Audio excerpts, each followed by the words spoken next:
ऐसा भी नहीं है कि और महत्वपूर्ण व्यक्ति नहीं होंगे, आपने जो क्वेश्चन है, बल्कि बहुत महत्वपूर्ण व्यक्ति हुए हैं। लेकिन कृष्ण का महत्व अतीत के लिए कम और भविष्य के लिए ज्यादा। और सच ऐसा है, कृष्ण अपने समय के कम से कम 5000 वर्ष पहले पैदा हुए। सभी महत्वपूर्ण व्यक्ति अपने समय के पहले पैदा हुए और सभी गैर महत्वपूर्ण व्यक्ति अपने समय के बाद पैदा हुए। बस महत्वपूर्ण और गैर महत्वपूर्ण व्यक्ति में इतना ही फर्क है। और सभी साधारण व्यक्ति अपने समय के साथ पैदा हुए। संपूर्ण व्यक्ति अपने समय के बहुत पहले पैदा हुए। अब हम बोलें एक बात, कृष्ण को छोड़कर दुनिया के समस्त अद्भुत व्यक्ति, चाहे महावीर, चाहे बुद्ध, चाहे क्राइस्ट या कोई और, ये सभी परलोक के लिए जी रहे थे। ये सब परलोक के लिए जी रहे, आने वाले किसी जीवन के लिए, आने वाले किसी लोक के, परलोक के, मोक्ष के, स्वर्ग के। मनुष्य का पूरा अतीत पृथ्वी पर इतना दुखद था कि पृथ्वी पर तो जीना ही संभव नहीं।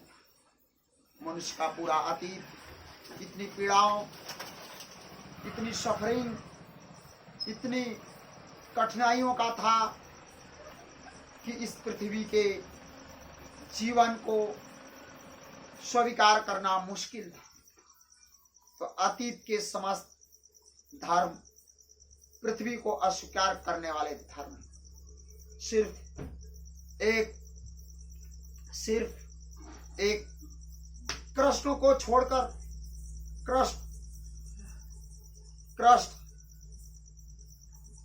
इस पृथ्वी के पूरे जीवन को पूरा ही स्वीकार करते। वह किसी परलोक में जीने वाले व्यक्ति नहीं, इस पृथ्वी पर इसी लोक में जीने वाले व्यक्ति। बुद्ध, महावीर का मोक्ष इस पृथ्वी के पार कहीं दूर है, इस पृथ्वी के पार कहीं दूर। कृष्ण का मोक्ष इस पृथ्वी के पार यहीं और अभी। इस जीवन की, जिसे हम जानते हैं, इस जीवन की इतनी गहरी स्वीकृति किसी व्यक्ति ने कभी भी नहीं दी। आने वाले भविष्य में पृथ्वी पर दुख कम हो जाएंगे, सुख बढ़ जाएगा। और पहली बार पृथ्वी पर त्यागवादी व्यक्तियों की स्वीकृति मुश्किल हो जाएगी। यदि हम कृष्ण को समझ पाए तो दुखी समाज त्याग को स्वीकार कर सकता है, सुखी समाज त्याग को स्वीकार नहीं कर सकता। दुखी समाज में त्याग, संन्यास, रिनंसिएशन, समाज को, जीवन को छोड़कर भाग जाना अर्थपूर्ण हो सकता है। सुखी समाज में अर्थपूर्ण नहीं, क्योंकि दुखी समाज में कोई कह सकता सिवाय दुख के जीवन में क्या है। हम छोड़कर जाते हैं सुखी समाज में, यह नहीं कहा कि जीवन में सिवाय दुख की क्या है, अर्थहीन हो जाएगी।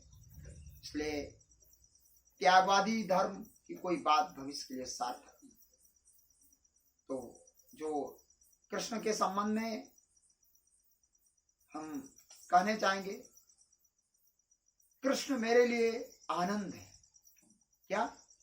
कृष्ण हमारे लिए आनंद है स्वयं। कृष्ण की व्याख्या अतीत में संगत हो ही नहीं सकती, क्योंकि व्याख्याकार थे जो कृष्ण पर कह रहे थे, बोल रहे थे, वे सब दुख से आए हुए थे। वह इस जगत को माया सिद्ध करना चाहते, वह इस जगत को आसार कहना चाहते। कृष्ण इस जगत को सार कर, कृष्ण इस जगत को भागवत, डिवाइन, दिव्य कहा है। इसलिए कृष्ण के लिए सब स्वीकार है, अस्वीकार है नहीं। टोटल एक्सेप्टेबिलिटी का, समस्त को स्वीकार कर लेने का ऐसा व्यक्ति कभी पैदा ही नहीं हुआ। और धीरे धीरे रोज जब हम बात करेंगे तो इस बातों को समझेंगे। कृष्ण जो बुद्ध और महावीर भी सुख से ही जाते, लेकिन उनकी दृष्टि छोड़ने की दृष्टि, वह जो छोड़ने की दृष्टि है वह दुखवादी को और भी महत्वपूर्ण माने। बुद्ध और महावीर सुख से ऊब कर गए हैं, लेकिन हम दुखी लोगों को ऐसा लगा कि दुख से ही गए। तो बुद्ध और महावीर की व्याख्या भी हमने जो की वो दुखवादियों की व्याख्या, जैसे कृष्ण के साथ अन्याय उससे थोड़ा कम सही, लेकिन बुद्ध और महावीर के साथ भी अन्याय। हम दुखी हैं, हम जब छोड़कर जाते हैं तो दुख के कारण छोड़ते हैं। बुद्ध और महावीर जब छोड़कर जाते हैं, राजमहल को जाते हैं तो सुख के कारण छोड़कर जाते हैं। हम में और बुद्ध और महावीर में भी फर्क है। हमारे छोड़ने का मूल आधार दुख होता है, उनके छोड़ने का मूल आधार सुख होता है। तो वह भी सुख से ही गए। कृष्ण और उनमें भी एक फर्क है, और वह फर्क है कि वह सुख को छोड़कर गए, कृष्ण छोड़कर नहीं जा रहे हैं। कृष्ण स्वीकार कर ले रहे हैं कि जो है असल में सुख को छोड़ने योग्य भी नहीं पा रहे हैं। भोगने योग्य का सवाल ही नहीं है, छोड़ने योग्य भी नहीं पा रहे। जीवन जैसा है उसमें कुछ भी रदो बदल करने की कृष्ण की कोई इच्छा नहीं, कोई उसमें इच्छा नहीं है। कृष्ण समस्त को स्वीकार कर रहे हैं, इसे ध्यान में रखना जरूरी है। दुख को भी नहीं छोड़ रहे हैं, सुख को भी नहीं छोड़ रहे। जो भी है उसे छोड़ ही नहीं रहे हैं। छोड़ने का भाव ही नहीं है, छोड़ने की बात ही नहीं है। छोड़ने से ही अगर हम ठीक से समझें तो व्यक्तित्व शुरू हो जाता है।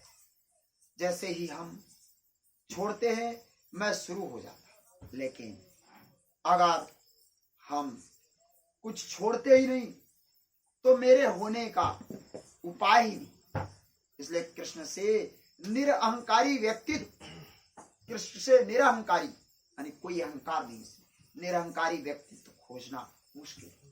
और निरअहंकारी है इसलिए ही उन्हें अहंकार की बात करने में भी कोई कठिनाई नहीं। वे अर्जुन से कहते हैं तू सबको छोड़कर मेरी शरण में आ जा। यह बड़े मजे की बात है, यह बड़ी अहंकार की घोषणा है। इससे ज्यादा इगोइस्ट घोषणा क्या हो कि कोई आदमी किसी से कहे तू सबको छोड़ और मेरी शरण में। लेकिन हमको भी दिखाई पड़ता कि अहंकार की घोषणा है, कृष्ण को दिखाई नहीं पड़ा। इतनी अकाल तो रही होगी कि जितनी हम में इतना तो कृष्ण को भी दिखाई पड़ सकता कि यह अहंकार की घोषणा है, लेकिन हमें वह बड़ी सहजता से कर सकता। यह वही आदमी कर सकता है जिसके पास अहंकार हो ही नहीं। यह वही आदमी कर सकता है आ जा मेरी शरण, जिसको मेरे का कोई पता है। इसलिए जब वे कह रहे हैं कि आ जा मेरी शरण, तब वह यही कह रहे हैं कि शरण में आ जा, छोड़ दे सब, अपना होना छोड़ दे और जीवन जैसा है उसे स्वीकार कर ले। बड़े मजे की बात। कृष्ण अर्जुन को कह रहे हैं कि तू युद्ध में लड़ जा। क्या बोल रहे? युद्ध में लड़ जा। अगर दोनों की बातों को देखें तो अर्जुन ज्यादा धार्मिक माने, कृष्ण की बात बहुत धार्मिक नहीं माने। कृष्ण कहते हैं लड़, अर्जुन कहता है मारूंगा।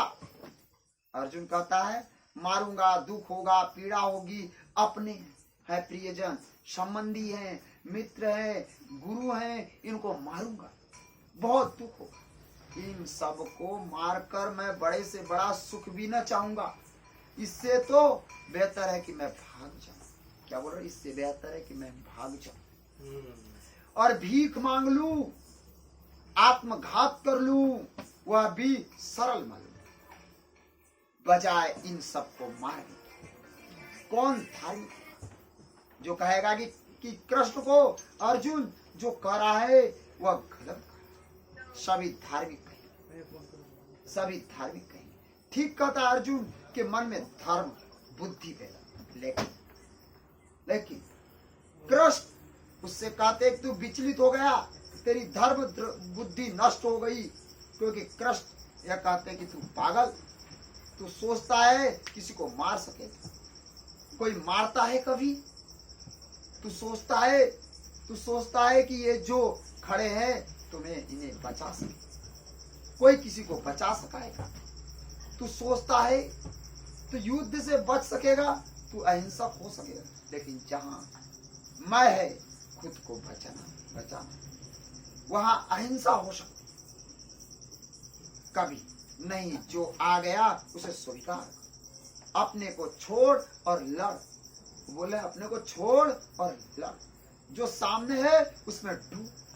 सामने युद्ध है, सामने कोई मंदिर नहीं है, सामने कोई प्रार्थना नहीं चल रही, सामने कोई भजन कीर्तन नहीं हो रहा है कि इसमें डूब, सामने युद्ध है।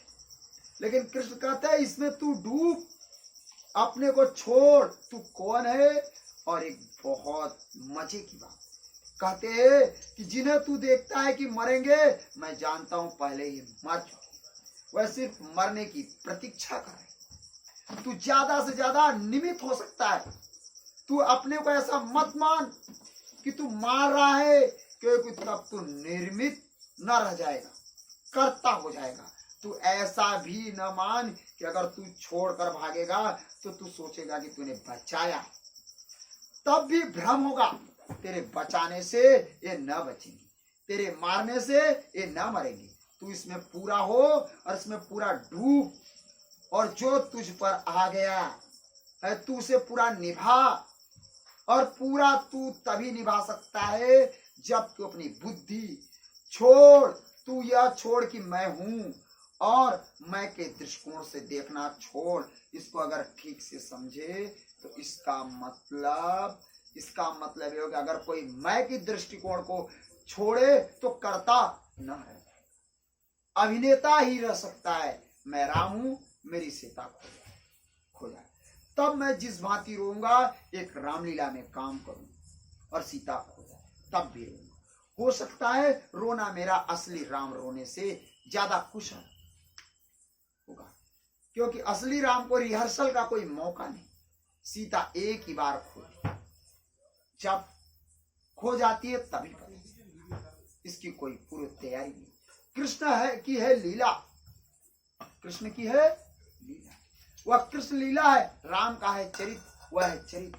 चरित्र बड़ी गंभीर चीज है, उसमें होना पड़ता, चुनाव करना पड़ता, यह करना है और यह नहीं करना, यह शुभ है और यह अशुभ है। अर्जुन चरित्रवान बनना चाहता और कृष्ण उसको लीलावान बनाने के लिए उत्सुक। अर्जुन कहता मैं यह न करूंगा, यह बुरा है, और यह करूं जो अच्छा है। कृष्ण कहते जो आ जाता है तो अपने को बीच में खड़ा मत कर, और जो आ जाता है उसे होने दे। यह पूर्ण स्वीकृति, इस पूरी स्वीकृति को मैं कुछ भी छोड़ना नहीं। बड़ी कठिन बात है, क्योंकि पूर्ण स्वीकृति का मतलब है न अब कुछ अशुभ है न कुछ शुभ है, न अच्छा है न बुरा है, न सुख है न दुख।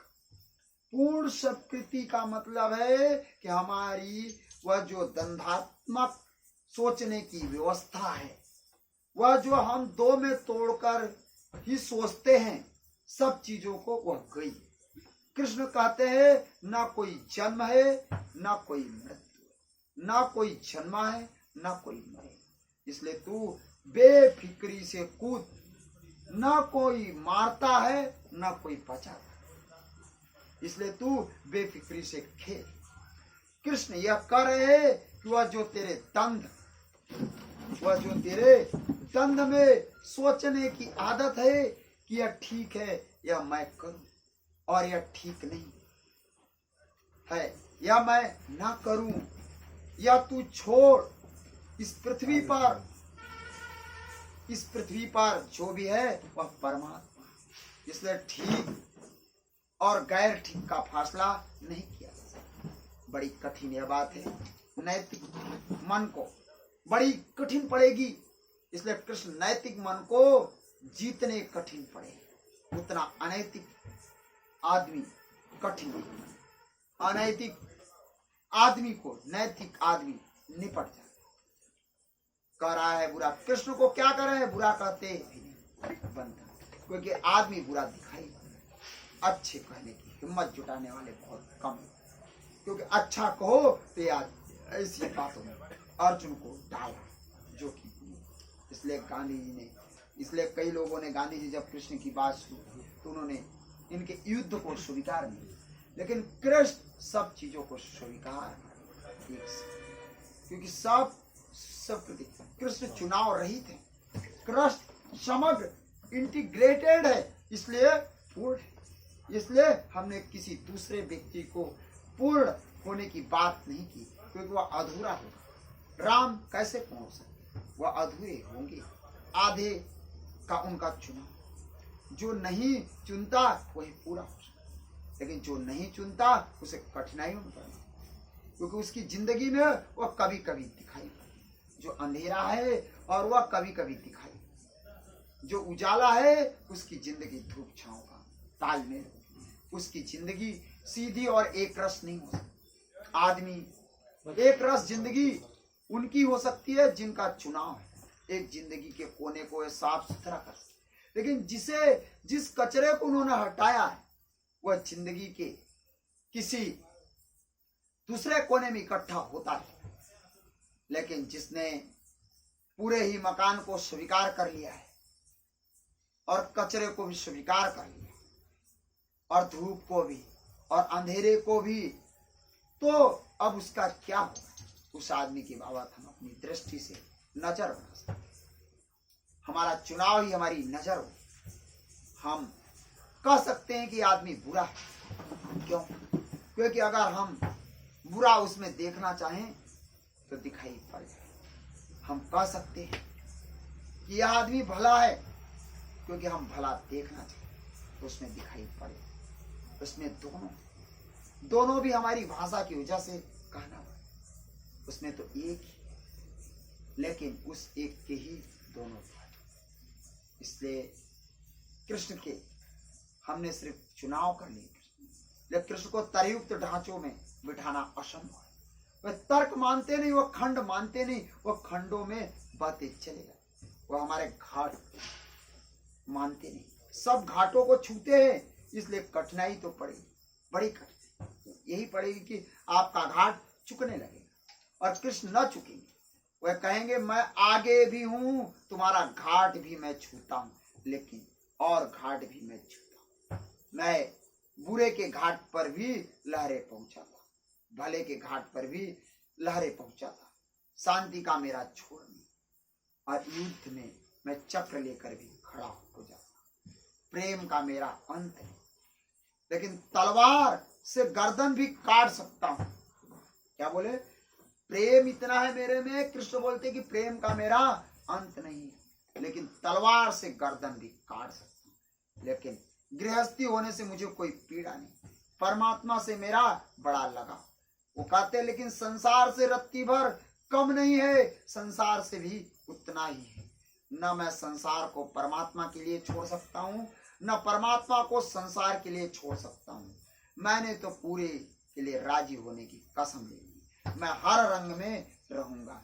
इसलिए कृष्ण अभी तक पूरा भक्त नहीं मिला, अर्जुन भी नहीं था, नहीं तो इतनी मेहनत न करनी पड़ती। कृष्ण युद्ध के मैदान पर गीता जैसा लंबा वक्तव्य देना पड़ा हो तो हम सोच सकते हैं कि अर्जुन कैसा शंकाशील, कैसा संदेही, कैसा तर्क उठाने वाला, सब तरह की कोशिश की हो। युद्ध के क्षण में रणभेरी शंखनाद बज चुकी हो, सेनाएं आमने सामने खड़ी हो गई हो, युद्ध का घंटनाद शुरू हो गया और वहां इतनी लंबी गीता समझानी पड़ी तो अर्जुन राजी नहीं हो गया होगा। उसकी बुद्धि बार बार जोर मारती रही कि आप ऐसा भी कहते हो, आप ऐसा भी कहते हो। एक बार जो सवाल उठता है वह कंट्राडिक्शन के हैं। वह कृष्ण से कहता है कि आप में विरोधाभास है, आप एक तरफ ऐसा भी कहते हो और दूसरी तरफ ऐसा भी कहते हो, आप ये दोनों बातें कर, उसके सारे सवाल गीता में बड़े तर्क संगत है। वह यही कह रहा है, तुम यह भी कहते हो, यह भी कहते हो, दोनों बातें एक साथ। तो फिर मेरी समझ नहीं आता, अब तुम मुझे फिर से समझा नहीं पाते, समझा नहीं पाएंगे। कृष्ण जैसा पूरा व्यक्ति भी समझा नहीं पाता, समझने से थक जाते हैं, फिर दूसरा उपाय करना पड़ता है, फिर पूरा दिखा देते हैं, क्योंकि समझाने का कोई उपाय नहीं। यह आदमी मानता ही नहीं, और यह तर्क जो उतना उठाता ठीक क्यों उठाता। कृष्ण भी समझते कि तर्क तो ठीक है, क्योंकि एक बात इससे उल्टी पड़ती, एक बात इससे भी उल्टी पड़ती, दोनों इनकंसिस्टेंट। इसको समझाओ। कैसे अर्जुन यही कहता है कि समझा। ऐसा जो आदमी उसके पास फिर एक ही उपाय रह गया, थक गया, तब थक गई, कृष्ण थक गई बुरी तरह। वो अर्जुन मानता नहीं, और युद्ध की घड़ी बढ़ी जाती है, और युद्ध पर सब सारथी, सब योद्धा, सब तैयार हैं, लगामें घोड़ों की खिंच गई है, और ये आदमी मानता है, और इसी आदमी पर सब निर्भर है। यह भाग जाए तो सब गड़बड़। यह सारा खेल, यह सारा नाटक, यह बड़ा इतना इंतजाम, यह सब व्यर्थ। वह उसको समझाएगा, आखिर थक, फिर वह उसको अपना पूरा रूप दिखा देते। पूरे रूप को देखकर वह घबरा जाता है, कोई भी घबरा जाएगा। पूरे रूप का मतलब ही यह है, पूरे रूप का मतलब यह है कि वह सारे विरोधाभासों के साथ इकट्ठे मौजूद हो जाते हैं, उनके भीतर सब दिखाई देने लगता। जन्म भी और मरण भी एक साथ हमें सुविधा पड़ती है। इसलिए कृष्ण जीवन को सभी तरह से कृष्ण स्वीकार करते, एक को भी छोड़ते नहीं। इसलिए उनको पूर्ण पुरुष कहा। शून्य कौन हो सकता? वही पूर्ण हो सकता है। शून्य कौन हो सकता? वही पूर्ण हो सकता। कृष्ण को पूर्ण कहने का अर्थ, क्योंकि यह आदमी बिल्कुल शून्य है। शून्य वह हो सकता है जिसका कोई चुनाव नहीं, जिसका चुनाव है वह तो कुछ हो गया, उसने सब डीनेस स्वीकार कर, उसने कहा कि मैं चोर हूं, यह कुछ हो गया, शून्य कट गया। उसने कहा कि मैं साधु हूं, यह कट गया, शून्य कट गया। यह आदमी कुछ हो गया, इसने कुछ होने को स्वीकार कर लिया। समबडीनेस आ गई, नथिंगनेस खो गई। अगर कृष्ण से कोई जाकर पूछे कि तुम कौन हो, तो कृष्ण कोई सार्थक उत्तर नहीं दे सकते, चुप ही रह जाते। कोई भी उत्तर देंगे तो चुनाव शुरू हो जाएंगे, वह कुछ हो जाएंगे। असल में जिसको सब कुछ होना है, उसे ना कुछ होने की तैयारी चाहिए। इसलिए नहीं, पूर्ण को कहने का और कोई कारण, जो व्यक्ति भी शून्य हो जाता है वह पूर्ण हो जाता है। शून्यता पूर्ण की, अगर ठीक से कहें तो शून्य ही एकमात्र पूर्ण है। इसलिए आप आधा शून्य नहीं खींच सकते, ज्योमेट्री में भी नहीं खींच सकते। आप अगर कहें कि यह मैंने आधा शून्य खींचा, तो यह शून्य नहीं रह जाए। आधा शून्य होता ही, शून्य सदा पूर्ण ही होता है, पूरा ही होता है, अधूरे का कोई मतलब नहीं। शून्य के दो हिस्से कैसे कहिए, और जिसके दो हिस्से हो जाए उसको शून्य कैसे कहिए। शून्य कटता नहीं, बढ़ता नहीं, इंडिविजुअल है, विभाजन नहीं होता। जहां से विभाजन शुरू होता वहां से संख्या शुरू होता। इसलिए शून्य के बाद हमें एक से शुरू करना, 1 2 3 फिर संख्या दूनी। ये संख्याएं शून्य से निकलती और शून्य में खो जाती है। शून्य एकमात्र, वो खुद कृष्ण शून्य। उनके व्यक्तित्व, सारी कलाएं, कृष्ण कलाकार नहीं, क्योंकि कलाकार में एक ही कला है, कृष्ण कला ही है। इसे हमने बोला ध्यान ही है, तब सब पूरा हो जाता। इसलिए जिन्होंने उनको देखा, जाना, पहचाना, उनको सब तरह की अतिशयोक्ति करनी पड़ी। हम सब के बाबत एग्जरेशन से बच सकते, या एक ही दिशा एग्जरेट कर सकते। कृष्ण के साथ कठिनाई खड़ी हो जाती, क्योंकि हमारे पास जो अति आखिरी शब्द है, हमें उपयोग करने पड़ते और कठिनाई बढ़ जाती। इससे विपरीत अति का शब्द भी उपयोग करना पड़ता है। ठंडे और गर्म एक साथ, ऐसे पानी भी ठंडा और गर्म एक साथ ही होता है। हमारी व्याख्या बढ़ेगी। अगर आप गर्म पानी ठंडा मालूम पड़ सकता है नहीं, इसलिए तो अगर आप किसी कृष्ण को प्रेम करने वाली राधा से पूछेंगे तो वह कुछ और खबर देगी कृष्ण कौन है। वैसे पूर्ण भगवान शायद भी कहे, शायद कहे भी, उस पर निर्भर है। किस पर निर्भर नहीं होगा, राधा पर निर्भर। वह रिलेटिव है। अगर राधा ने किसी और स्त्री के साथ कृष्ण को नाचते देख लिया तो अभी भगवान का नाम से बहुत मुश्किल है। इसलिए कृष्ण सत्य, कृष्ण की पूर्णता का अर्थ सिर्फ इतना है, कृष्ण के पास अपने जैसा कोई व्यक्तित्व नहीं, वह खाली अस्तित्व, एग्जिस्टेंस, अस्तित्व है, बस खाली है। कहें कि दर्पण की जो उनके सामने आ जाता है वही उसमें दिखाई पड़ता है। ही जस्ट मिरर्स, जो भी दिखाई पड़ जाता है वही दिखाई पड़ता है। इसलिए कृष्ण ऐसे हैं। इसलिए कृष्ण पर पंथ तो खड़े नहीं हुए, व्याख्याएं खड़ी हुई, घटनाएं बहुत हुई, और बुद्ध पूर्ण, महावीर पूर्ण, क्राइस्ट पूर्ण, बहुत अर्थों में, बहुत अपूर्ण अर्थों में एक व्यक्तित्व की दिशा में उन्होंने पूरा छूटा, उस दिशा में कुछ बाकी नहीं छोड़ा। लेकिन कृष्ण की पूर्णता बहुत भिन्न है। वह वन डायमेंशनल नहीं है, एक आयामी नहीं है, मल्टी डायमेंशनल है। वह बहुआयामी है। वह सभी दिशाओं में प्रवेश कर जाते हैं।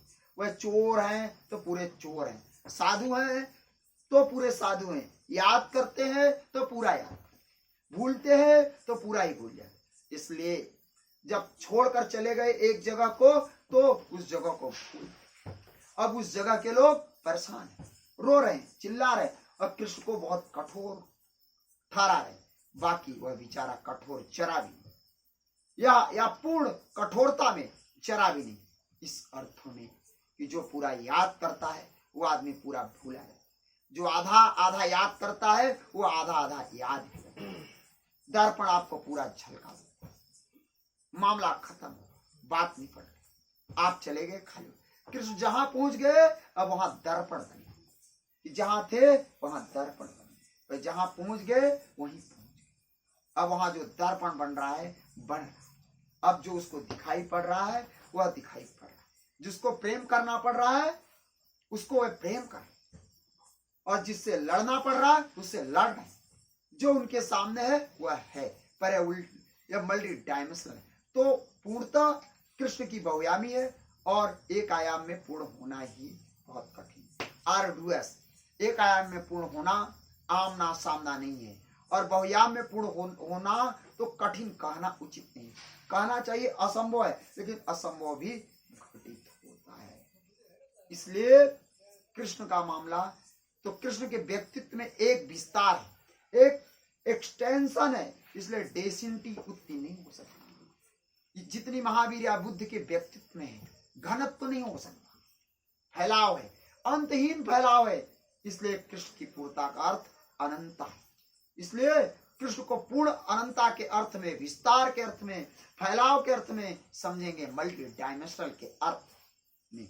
फिर जो व्यक्ति एक डायमेंशनल में पूर्ण होगा स्वभावतः दूसरे डायमेंशनल में बिल्कुल अपरिचित होगा, दूसरे आयाम में उसकी कोई गति नहीं होगी। कृष्ण कुशलता से चोरी भी कर सकते हैं, महावीर एकदम बेकाम चोर साबित होंगे, पकड़ा ही नहीं जाने वाले, लेकिन कृष्ण कर सकते। कृष्ण कुशलता से युद्ध भी लड़ सकते, युद्ध न लड़ सके, जीसस की हम कल्पना ही नहीं कर सकते कि बांसुरी बजा सकते हैं, लेकिन कृष्ण सूली पर चढ़ सकते हैं, चढ़ सकते हैं। कृष्ण को सूली पर चढ़ने में दिक्कत नहीं आई, बिल्कुल मजे से चढ़ जाएंगे, इसकी कल्पना करने में कोई आंतरिक कठिनाई न पड़े।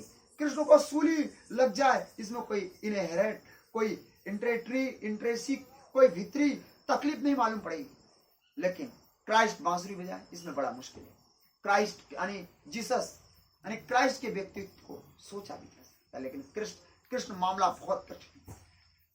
कृष्ण के मामले प्रिडिक्शन नहीं हो सकता, क्या होगा कुछ भी नहीं हो सकता, वो कुछ भी कर सकते। कृष्ण की मौत तो बड़ी बेईमानी, बड़ी अजीब सी, यह भी कोई मरने का ढंग है। ऐसे भी कोई आदमी मरते, आप लेटे हैं वृक्ष के नीचे, यह भी कोई मरना चुनना चाहिए, ऐसा कि तीर मार दिए और बिना कुछ खबर सुने, बिना कुछ बात हुए अकारण कोई ऐतिहासिक घटना नहीं बनती मौत से कृष्ण की। बस ऐसे ही आते हैं और चले जाते हैं, जैसे फूल खिलते हैं और मुरझा जाते हैं। कब गिर जाते हैं सांझ कुछ पता, कौन सी हवा का झोंका गिरा जाता है उस पर कोई सिल नहीं। मल्टी डायमेंशनल होने के कारण, बहुआयामी होने के कारण कुछ कहा नहीं जा सकता कि क्या हो जाएगा।